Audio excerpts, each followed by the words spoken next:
అందరికీ నమస్కారం. ఆసరా చేత పెన్షన్లకు సంబంధించి మనకు కాంగ్రెస్ ప్రభుత్వం అనేది 2 సంవత్సరాలు అవుతుందన్నమాట. మన ముఖ్యమంత్రి రేవంత్ రెడ్డి గారు చూసుకున్నట్టయితే 2 సంవత్సరాల తర్వాత అంటే 2 సంవత్సరాలు ఈరోజు చూసుకున్నట్టయితే జూబ్లీ హిల్స్లో చూసుకున్నట్టయితే ఉప ఎన్నికలో ఈ యొక్క ఆ గ్యారెంటీలకు సంబంధించి అయితే మాట్లాడినట్లయితే తెలుస్తుంది. అంటే నెరవేరుస్తామంటే అయితే అంటే యాంటీ ముత్యాలు ఉంటాయి కదా, నోటి ముత్యాలు నీలనారాయణ అన్నమాట. ఇప్పటివరకు చూసుకున్నట్టయితే సో పెన్షన్లకు సంబంధించి కానివ్వచ్చు, మహిళలకు ఇస్తామన్న 2500 రూపాయలకు సంబంధించి కానివ్వచ్చు, ఈ ఏవైతే కొన్ని స్కీములు అయితే ప్రవేశపెట్టారు అంటే మనకు 6 గ్యారెంటీలు అయితే ఇచ్చారు కదా, ఈ యొక్క 6 గ్యారెంటీలకు సంబంధించి జూబ్లీ హిల్స్లో ఈ ఏవైతే గ్యారెంటీలు ఇచ్చారో మా ప్రభుత్వం అనేది ఇంకా 3 సంవత్సరాలు అనేది అయితే ఉండడం అయితే జరుగుతుంది. సో అధికారంలోకి అయితే మనకు కాంగ్రెస్ అనేది అయితే రావడం అయితే జరిగింది. ఈ యొక్క విషయం అనేది అందరికీ తెలుసు. సో ఇప్పుడు చూసుకున్నట్టయితే మనకు ఎన్నికల్లో 6 గ్యారెంటీలు అయితే ఇచ్చారు. అందులో అక్కడ జూబ్లీ హిల్స్ ప్రజలందరికీ కూడా చూసుకున్నట్టయితే అంటే అక్కడ ప్రజలందరూ కూడా నమ్మకం అయితే ప్రభుత్వం అని అయితే నమ్మిర్రన్నమాట. మరోసారి చూసుకున్నట్టయితే ఎందుకు నమ్మిర్రంటే అనే విశేషాలకు సంబంధించి కానివ్వచ్చు, పెన్షన్దారులకు సంబంధించి కానివ్వచ్చు, ఆసరా పెన్షన్లకు సంబంధించి కానివ్వచ్చు, 4016 రూపాయలు 6016 రూపాయలు పెన్షన్లకు సంబంధించి కానివ్వచ్చు, ఈ యొక్క పెన్షన్ పెంపుకు సంబంధించి కూడా మనకు అక్కడ హామీ ఇవ్వడం అయితే జరిగిందన్నమాట.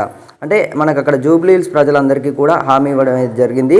ప్రజలందరూ కూడా అక్కడ చూసుకున్నట్టయితే ప్రభుత్వంపై అయితే నెగిటివ్ రెస్పాన్స్ అయితే రావడం అయితే జరిగిందన్నమాట. అంటే మనకు అక్కడ చూసుకున్నట్టయితే పబ్లిక్ టాక్ అనేది అయితే అక్కడ మనకు ఈ యొక్క పెన్షన్లకు సంబంధించి కానివ్వచ్చు, మహిళలు కానివ్వచ్చు, మహిళలు చూసుకున్నట్టయితే మనకి 2500 రూపాయలకు సంబంధించి 2500 రూపాయల మెజార్టీకి సంబంధించి అయితే చూసుకున్నట్టయితే మనకు ఈ యొక్క మహిళలకు ఇస్తామని 2500 రూపాయలు అనేవి, అలాగే ఆ యొక్క ఆసరా పెన్షన్లకు సంబంధించి త్వరలోనే అమలు చేయబోతున్నట్లు మనకైతే ఒక ప్రకటన కూడా విడుదల చేసినట్లయితే తెలుస్తుంది.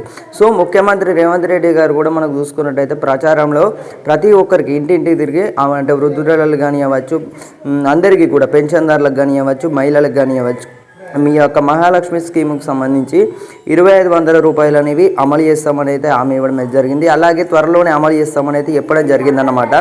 సో ఇప్పటికే చూసుకున్నట్టయితే పెన్షన్దారులు అందరూ కూడా 4016 రూపాయలు 6016 రూపాయలు పెన్షన్ సంబంధించి జూబ్లీ హిల్స్ ప్రజలు ఉన్న ఈ యొక్క చూసుకున్నట్టయితే ప్రజలందరికీ తెలంగాణ రాష్ట్ర వ్యాప్తంగా కూడా మనకు త్వరలోనే అమలు చేయబోతున్నట్లు హామీ ఇవ్వడం అయితే జరిగిందన్నమాట. సో త్వరలోనే ఈ యొక్క జూబ్లీ హిల్స్ ఎన్నికల తర్వాత మనకు అమలు చేయబోతున్నట్లయితే తెలుస్తుందన్నమాట. సో ప్రతి ఒక్కరైతే టీజీ ఇన్ఫర్మేషన్ ఛానల్ని సబ్స్క్రైబ్ అయితే తీసుకునే ప్రయత్నం అయితే చేయండి. గంట సింబల్లోకి అయితే ప్రతి ఒక్కరైతే ఆల్లో పెట్టుకునే ప్రయత్నం అయితే చేయండి. సో ఓకే, అర్థమైంది అనుకుంటున్నాను. కింద కనబడుతున్న ప్రతి ఒక్కరైతే ఒక లైక్ బటన్ అయితే ప్రెస్ చేసి తప్పకుండా అయితే ఈ యొక్క ఇన్ఫర్మేషన్ వచ్చేసి ప్రజలందరికీ కూడా తప్పకుండా షేర్ చేసే ప్రయత్నం అయితే చేయండి.